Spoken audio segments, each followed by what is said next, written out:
Hello guys. आपने Kohlberg का नाम सुना होगा, जिन्होंने मोरल डेवलपमेंट की थ्योरी दी थी, जो टीचिंग एग्जाम के लिए one of the most important theory रहती है। तो आज की क्लास में हम उसी को कवर करेंगे।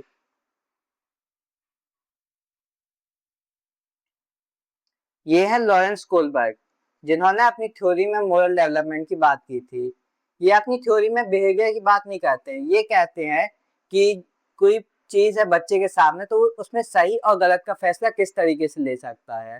इन्होंने अपनी थ्योरी में 6 स्टेजेस दी थी और 3 लेवल्स दिए थे। तो हर स्टेज में वो मोरल डेवलपमेंट की बात करते हैं। इन्होंने अपनी थ्योरी में 11 कहानियां बताई थी, जिसमें से सबसे इम्पोर्टेंट रही हिंज डेलिमा की कहानी। इस कहानी में जो है, एक पति रहता है जिसकी पत्नी बीमार रहती है और हॉस्पिटल में भर्ती रहती है। अब डॉक्टर उसको जो दवाई कहता है वो पूरे शहर में सिर्फ एक क्लिनिक में मिलती है, और जो क्लिनिक वाला रहता है उस दवाई का प्राइस बहुत हाई रखता है। अब जो पति रहता है उसके पास इतने पैसे नहीं रह पाते कि वो दवाई ले पाए। वो क्लिनिक वाले से कहता भी है कि भैया हमें दे दो, अभी हम बाद में धीरे धीरे करके पैसे दे देंगे, लेकिन वो तब भी मना कर देता है क्लिनिक वाला। तो जो पति रहता है उसके पास सिर्फ 2 ऑप्शन रहते हैं, या तो वो क्लिनिक से वो दवाई चोरी कर ले या फिर अपनी पत्नी को मारने दे। तो इस स्थिति में वो जो है क्लिनिक से दवाई चोरी कर लेता है। अब कईयों को लगेगा कि उसने गलत किया कि चोरी की, और कई सोचेंगे कि सही किया उसने कि अपनी पत्नी की जान बचा ली और चोरी कर ली।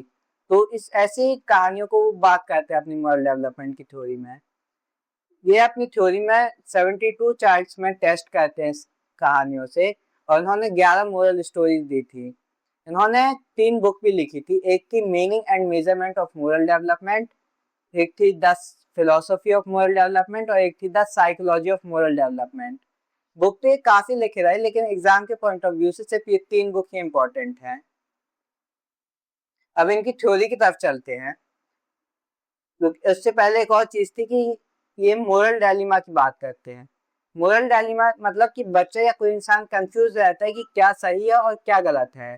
इसी चीज की कंफ्यूजन को मोरल डायलिमा कहते हैं। और मोरल रीजनिंग रहती है, जिसमें बच्चा जो है समझ सकता है कि हाँ ये मेरे लिए सही है या फिर ये गलत है। उसकी उस चीज की इसमें बच्चे में रीजनिंग डेवलप हो जाती है कि मेरे लिए क्या सही रहेगा और क्या गलत रहेगा। दोनों की डेफिनेशन देखें तो मोरल डायलिमा की डेफिनेशन रहती है, when a human being cannot differentiate between right and wrong, कि जब जो ह्यूमन बीइंग है वो सही और गलत के बीच में फैसला ना ले पाए। और मोरल मोरल रीजनिंग की डेफिनेशन है, the active process where a human learns to differentiate between right and wrong using the help of reasoning powers, intelligence etcetera. मतलब वही प्रोसेस है कि बच्चा सही और गलत के बीच में डिफरेंशिएट कर पाए अपने इंटेलिजेंस से, अपने रीजनिंग पावर से। आगे इसकी इनकी थ्योरी में देखा तो इन्होंने 3 लेवल दिए थे, 3 लेवल की बात की थी, और 6 स्टेजेस थे इसमें। फर्स्ट लेवल था प्री कन्वेंशनल, जो 4 से 10 साल तक चलता है। दूसरा लेवल था कन्वेंशनल, जो 10 से 13 साल तक चलता है। और थर्ड लेवल था पोस्ट कन्वेंशनल, जो 13 से 16 प्लस साल तक चलता है। तो हर लेवल को अपन एक एक करके देखते हैं। सबसे पहला रहा प्री कन्वेंशनल मोरालिटी, जो 4 से 10 साल तक चलता है। इसकी डेफिनेशन देखें तो morality is shaped entirely by the direct physical consequences of an action, not by societal conventions.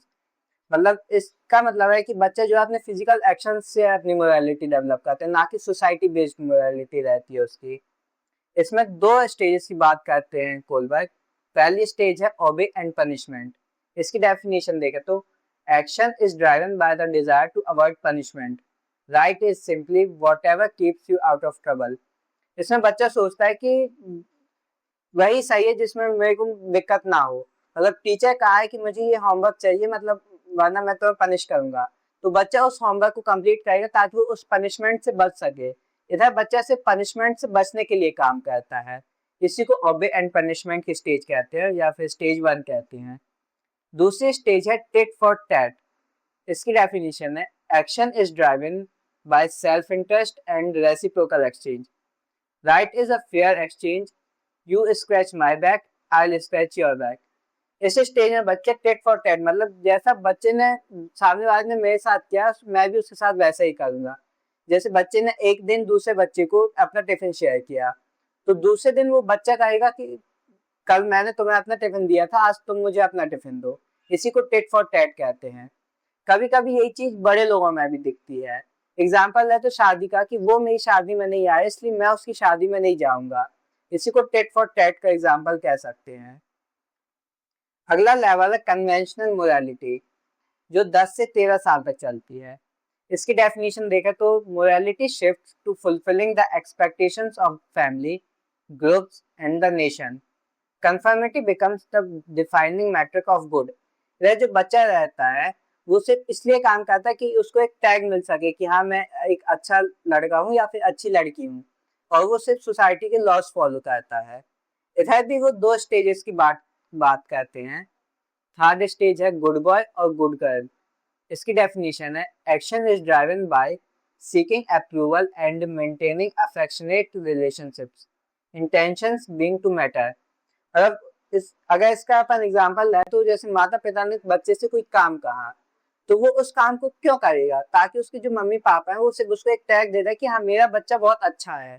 फिर भले वो काम उस बच्चे के लिए सही हो या ना हो, लेकिन तब भी वो उस काम को करेगा, क्योंकि माता पिता उसकी तारीफ करेंगे कि हाँ मेरा बेटा तो बहुत अच्छा है, उसने ये कर दिया, उसने वो कर दिया। अगला स्टेज रहता है सोशल ओरिएंटेशन, स्टेज 4। इसकी डेफिनेशन रहती है action is driven by obeying authority and maintaining the social order. Duty and the law are paramount to prevent social chaos. इसमें बच्चे जो है सोसाइटी के बनाए हुए लॉज को फॉलो करेगा। जैसे एक लॉ बना कि ये ग्रीन सिग्नल है तो यहाँ से इंसान जा सकता है, या फिर रेड सिग्नल है तो यहाँ सारे लोग रुक जाएंगे, तो वो जो बच्चा है वो भी उधर जाके रुक जाएगा कि ये सोसाइटी का बनाए हुए एक लॉ है।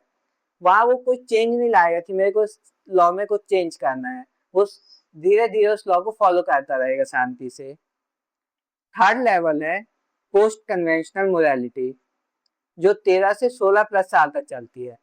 इसकी डेफिनेशन देखें तो morality is defined by abstract values and principles that hold validity apart from the authority of any specific group.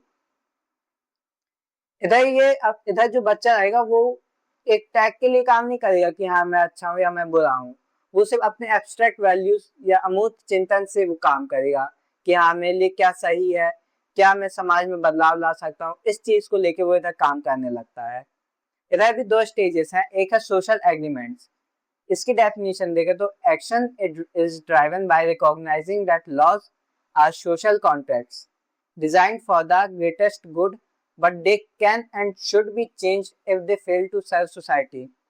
इधर जो है लॉज बने हैं वो फॉलो भी करता है इंसान या बच्चा, लेकिन वो ये जानता है कि अगर ये समाज के लिए सही नहीं है ये लॉ, तो इस लॉ को चेंज करवाने की हिम्मत रखता है या इंसान चेंज करवाने की हिम्मत रखता है।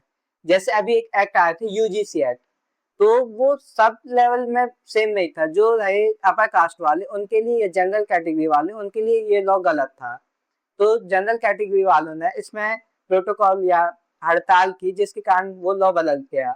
यही रहता है सोशल एग्रीमेंट्स की, जो है इंसान अब उस लॉ या उस एक्ट को चेंज करवा सकता है अपने प्रोटोकॉल या फिर हड़ताल करके, अगर वो सोसाइटी के लिए सही नहीं है।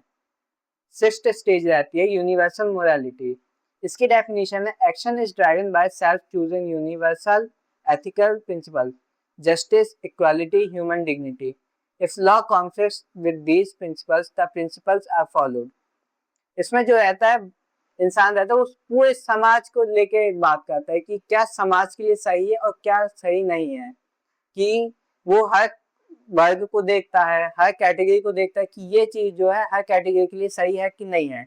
जो जैसे अपन अम्बेडकर जी को देखें तो उन्होंने सबको समानता इक्वालिटी की बात की थी कि सबको समान लेके आना है। यूनिवर्सल मोरालिटी वहीं डेवलप हो जाती है कि सबके लिए जो है समान अवसर मिले और समान सबको रोजगार मिल सके, समान सब अच्छे तरीके से पढ़ सके, कहीं भी भेदभाव ना हो। तो यूनिवर्सल मोरालिटी में यही डेवलप हो जाता है कि सबके हित की बात हो, सबको इक्वालिटी से देखा जाए। अगर अपन पूरे थ्योरी को शॉर्ट में देखा तो फर्स्ट स्टेज है प्री कन्वेंशनल, दूसरी है कन्वेंशनल और थर्ड है पोस्ट कन्वेंशनल। सबकी एज देखा जाए तो प्री कन्वेंशनल में रहता है 4 से 10 साल, कन्वेंशनल 10 से 13 साल और पोस्ट कन्वेंशनल 13 से 16 प्लस साल तक।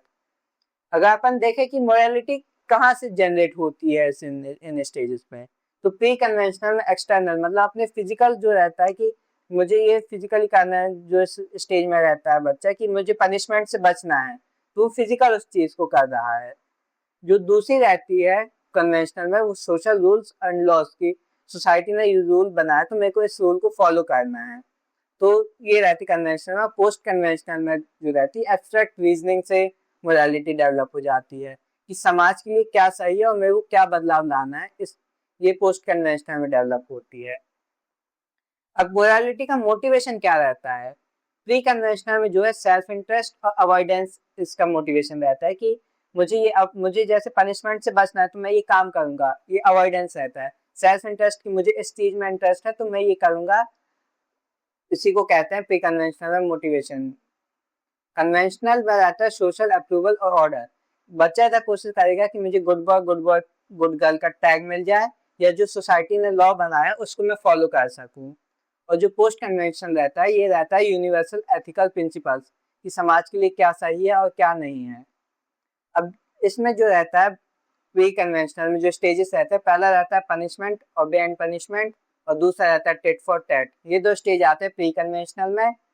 कन्वेंशनल में आते हैं गुड बॉय गुड गर्ल का, और एक रहता है सोशल ओरिएंटेशन। और पोस्ट कन्वेंशनल में से स्टेजेस रहते हैं सोशल एग्रीमेंट और यूनिवर्सल मोरालिटी। आपको क्या स्टेजेस याद करने हैं कि प्री कन्वेंशनल, कन्वेंशनल और पोस्ट कन्वेंशनल में कौन कौन से स्टेजेस आते हैं।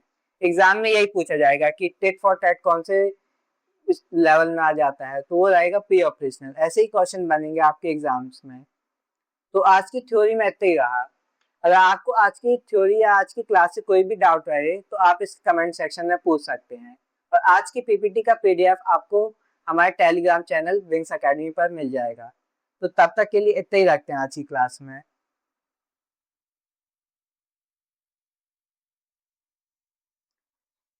तब तक के लिए जय हिंद, जय भारत।